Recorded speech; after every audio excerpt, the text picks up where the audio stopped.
एक बार भगवान शिव और माता पार्वती गंगा के किनारे विचरण कर रहे थे।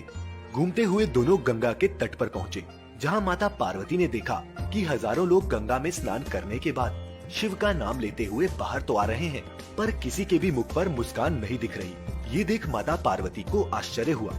तब माता पार्वती ने शिव जी से पूछा, हे स्वामी, जब गंगा को पाप नाशिनी मानते हैं तो फिर मुझे ऐसा क्यों प्रतीत हो रहा है कि इन लोगों को अपने पापों से मुक्ति नहीं मिली है? क्या गंगा पहले की तरह पवित्र नहीं रही? तब भगवान शिव ने माता पार्वती को जवाब दिया, गंगा तो पहले की तरह ही निर्मल और पवित्र है, पर जो लोग इसमें डुबकी लगाकर बाहर आ रहे हैं उन्होंने वास्तव में गंगा में स्नान किया ही नहीं है। शिव के मुख से ऐसी बात सुनकर माता पार्वती कुछ भी समझ नहीं पाई और उन्होंने शिव जी से पूछा, ये कैसे संभव हो सकता है? क्या आप देख नहीं रहे कि ये सभी स्नान करके आ रहे हैं और इनके कपड़े भी अभी तक भीगे हुए हैं? माता पार्वती के दूसरे सवाल का जवाब देते हुए शिव जी ने कहा, ये सभी सिर्फ जल में डुबकी लगाकर निकल रहे हैं और कोई भी गंगा के पवित्र जल में स्नान नहीं कर रहा। इसका रहस्य मैं तुम्हें आज नहीं कल समझाऊंगा। ये कहकर भगवान शिव माता पार्वती को साथ लेकर वहाँ से चले गए। दूसरे दिन भारी बरसात हुई। बारिश के कारण चारों ओर कीचड़ ही कीचड़ हो गया। सभी रास्ते कीचड़ से भर गए।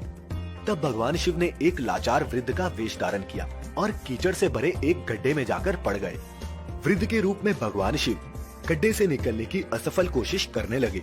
साथ ही ऊपर खड़ी माता पार्वती से कहा कि तुम आवाज लगाओ कि मेरे वृद्ध एवं असहाय पति अचानक गड्ढे में गिर गए हैं। कोई पुण्य आत्मा रहम करे और गड्ढे से निकालकर मेरे पति के प्राण बचाए। साथ ही भगवान शिव ने ये भी बताया कि जो कोई भी मुझे बचाने आए उसे ये जरूर बता देना कि वो मुझे तभी हाथ लगाए जब उसे पूरी तरह विश्वास हो कि उसने अपने जीवन में कोई भी पाप नहीं किया है, अन्यथा वो मुझे हाथ लगाते ही जलकर भस्म हो जाएगा। शिव जी के समझाने के बाद माता पार्वती भी एक सुंदर महिला का रूप लेकर वृद्ध के बगल में आकर बैठ गई और शिव जी के कहे अनुसार जोर जोर से मदद के लिए आवाज लगाने लगी। कुछ देर में गंगा से स्नान करके आए लोग उस रास्ते से गुजरने लगे। सभी लोग उस महिला की बात तो जरूर सुन रहे थे, लेकिन महिला को देखते ही उन सभी के मन में पाप आ जाता। इसलिए लोक लज्जा और धर्म के डर से कोई भी उस महिला के पास नहीं गया। कई लोगों ने तो महिला रूपी माता पार्वती से यहाँ तक कहा कि तुम इस बुड्ढे को मरने के लिए छोड़ क्यों नहीं देती। कुछ लोग तो ऐसे भी आए जिन्होंने पहले तो मदद करनी चाहिए, लेकिन जीवन में पाप वाली बात सुनने के बाद रुक गए और सोचने लगे, भले ही हमने गंगा में स्नान कर लिया है, लेकिन हम तो पापी हैं ही। इसी तरह कई लोग आए और माता पार्वती की बातें सुनकर वहाँ से चले गए। शाम हो चली। तब भगवान शिव ने माता पार्वती से कहा, देखा प्रिय, गंगा में नहाने वाला कोई भी मुझे बचाने नहीं आया। उसी समय एक युवक हाथ में जलपात्र लिए हरी हरी करता हुआ वहाँ से निकला। माता पार्वती ने उसे भी वही बात बताई और मदद मांगी। पार्वती की बातें सुनकर युवक का हृदय करुणा से भर आया। जैसे ही उस युवक ने शिव जी को बाहर निकालने की तैयारी की, पार्वती ने उसे रोकते हुए कहा कि भाई, यदि तुमने कोई पाप ना किया हो तो ही मेरे पति को हाथ लगाना, अन्यथा जलकर भस्म हो जाओगे। ये सुनकर युवक ने पूरे आत्मविश्वास के साथ पार्वती से कहा, माता, मेरे निष्पाप होने में तुझे संदेह क्यों होता है? देखती नहीं, मैं अभी गंगा नहाकर आया हूँ।